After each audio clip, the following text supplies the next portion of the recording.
Hello, everyone. Welcome back. Summer is in full swing over here.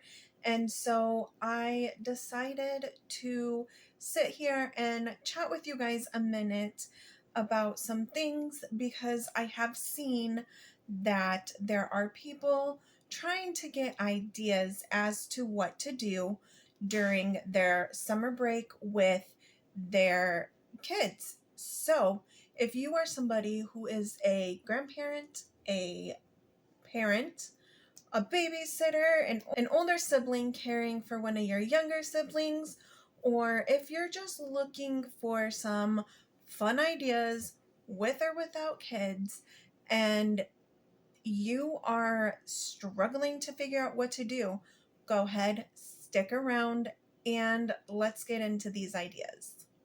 All right, so I have talked with my kids. We have come up with a few ideas that you could do, whether you're doing it alone, doing it with somebody like a significant other, or a family, or just friends, whatever the case may be.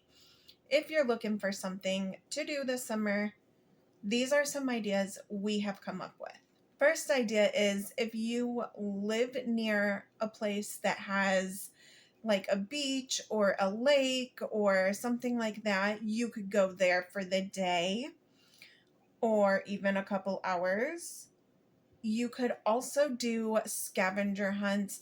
Now, this is one I loved doing with my kids. We had a park that would do different scavenger hunts, or I would also go on Pinterest and come up with different scavenger hunts, take a look, see what ideas they had, and kind of just combined different things from different scavenger hunt printables. And I would go ahead and make my own list of items that would work for us in the area we lived. And we would go walk around our neighborhood. We would walk around different parks near us. We would also do it inside if it was a cold day or a rainy day or just a day that was maybe too hot and we didn't want to go outside. So we would do scavenger hunts inside as well.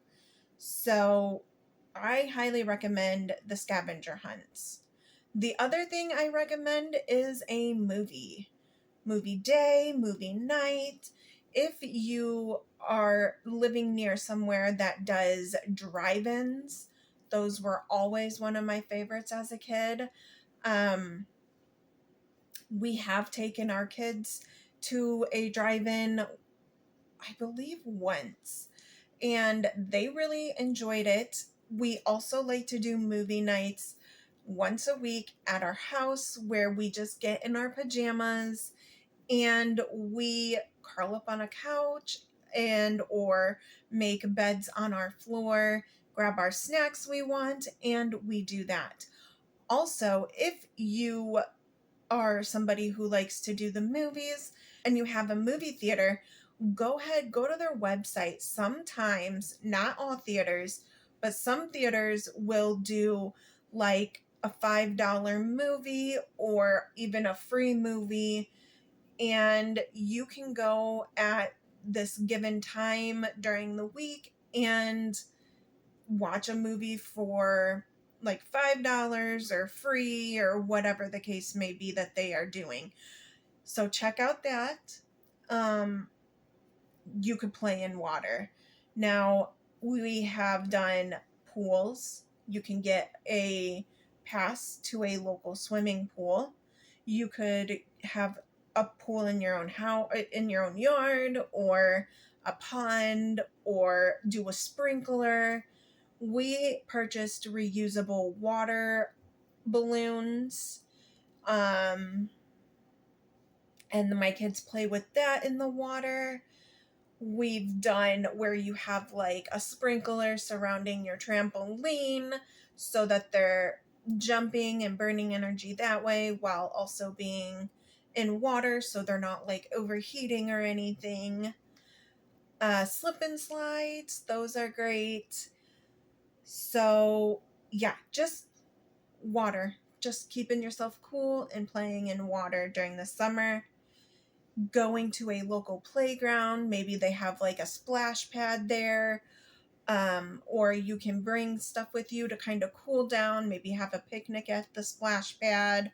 Or I also have done like days at home where we bought a like a toddler pool back when my kids were younger, and we would do a whole little outdoor thing where we just do snacks and drinks outside, have picnics outside.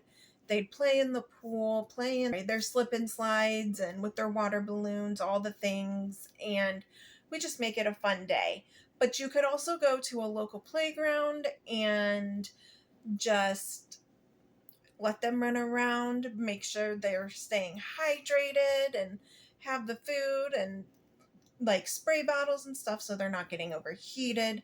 Now, something else I liked to do is I like camping. You could go camping. You could go to a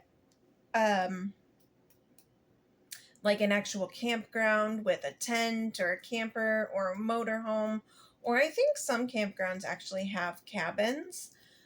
But you could also get a tent or a camper if you have one of those, or you could potentially go purchase one and do a camp out in your backyard. Everything you have or need would be there. You have access to your food and your bathrooms and everything like that. And then you also, if it's like your children's first time camping out and you're unsure how they're doing or would do with it, camp out in your backyard and see if it's something that you think they could handle. Uh, I guarantee they would probably think it is so cool because it is something different that they're probably not doing all the time. Have family nights. We love family nights in my house. We love doing them once a week, and we'll play like board games, we'll watch movies, we'll do games on our TV, or whatever it is the kids kind of want to do. We just take time as a family, grab snacks, hang out, and all that. Um Library. I loved the library when my kids were toddlers. It was my favorite thing. Story time, the library that was near us at the time did story time twice a week all year round. Then they would do some fun activities after. You could also go during a time that wasn't story time, and like the one we had like little scavenger hunts for the toddlers to find different letters, and they had to match a picture, and whatever picture they found around the library, they wrote the letter that was next to that picture down, turn it in, and get a little prize. Things like that. It was so much fun, but we loved the library. I would walk with my kids twice a week to the library, at least. Are you guys a sports family? Getting into sports is a good one. Burns energy. It gives you guys out and about, giving you guys something to do. Parades are another good one. I love a good parade. Parades are my absolute favorite. So check out, maybe you'll have parades. I notice a lot of parades come with festivals, so you could go to like a festival after a parade or before a parade or something like that, and then enjoy the festival with some food or activities or whatever. Cooking and baking. That was the one I still love doing with my kids. I actually love doing all of these with my kids still, but cooking and baking, it's a good time. Summertime, they're not really focused on school stuff and learning all the different things. So it's a good time to kind of give them the basics as far as cooking or baking and letting them get their hands a little messy and creative and cook something and then enjoy the fruits of their labor once they're done cooking.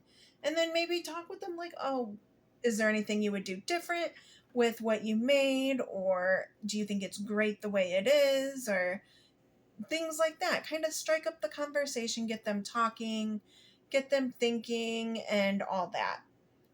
Church activities, those were fun too as a kid. I loved going to vacation Bible school in the summertime and um, just seeing what other activities maybe they're doing volunteer work and you guys could go volunteer somewhere as a family or allow your kids to go volunteer and do stuff with their church and just kind of getting involved. And then the last idea I have is doing day trips. You can do day trips to like the zoo, an amusement park, the aquarium, something that gets you guys in a different city or a different part of your town, something you guys don't do a lot. Yet it would be fun activity and kind of memorable for the whole family. So those are my ideas. Go ahead, comment below. Let me know what other ideas you guys would do with your family, with your friends, with your spouse, with yourself, even if you just want some time alone. And I will look forward to seeing and hearing from you guys and all your ideas you guys have going on in your minds. And until next time.